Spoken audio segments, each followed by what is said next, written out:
TG Telangana ప్రభుత్వం రైతులకు శుభవార్త చెప్పింది.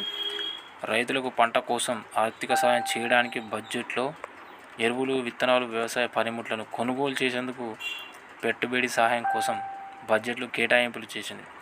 రైతులకు పంట పెట్టుబడి సహాయం కోసం రైతు భరోసా పథకానికి గాను 18,000 కోట్ల రూపాయలను తెలంగాణ వార్షిక బడ్జెట్లో 2025-26లో కేటాయించారు. ఈ విషయాన్ని సీఎం రేవంత్ రెడ్డి గారు మనకు స్వయంగా ఆయనే చెప్పడం జరిగింది. కావున అందరూ అప్లై చేసుకోగలరు. ఎకరానికి 12,000 పెంచి అమలు. ఇది నిజమా అబద్ధమా అనేది ఇప్పుడు మనం తెలుసుకుందాం.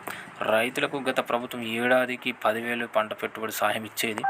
కాంగ్రెస్ అధికారంలోకి వచ్చాక పెట్టుబడి సహాయాన్ని ఎకరాకి 12,000కి పెంచి అమలు చేస్తుంది. ఖరీఫ్ సీజన్కు 6,000, రబీ సీజన్లో పంట పెట్టుబడి సహాయం 6,000 చొప్పున ఏడాదికి 2 సార్లు రైతుల బ్యాంకు ఖాతాల్లో నగదు జమ చేయనున్నారు. ఈ విషయాని కోసం బట్టి విక్రమార్క గారు ఆల్రెడీ ఇంతకుముందు ప్రకటించడం జరిగింది. దీన్ని అమలులోకి తెచ్చే ప్రయత్నం కూడా చేయడం కూడా జరుగుతుంది. ఏడాదికి ఒక్కో సాగు చేసే ఎకరానికి 12,000. కాంగ్రెస్ ప్రభుత్వం ఈ ఏడాది జనవరి 26 తేదీన 4 పథకాలను ప్రవేశపెట్టింది. రేషన్ కార్డుల మంజూరు, ఇందిరమ్మ ఆత్మీయ భరోసా, తెలంగాణ రైతు భరోసా పథకాలను ప్రభుత్వం ప్రారంభించింది.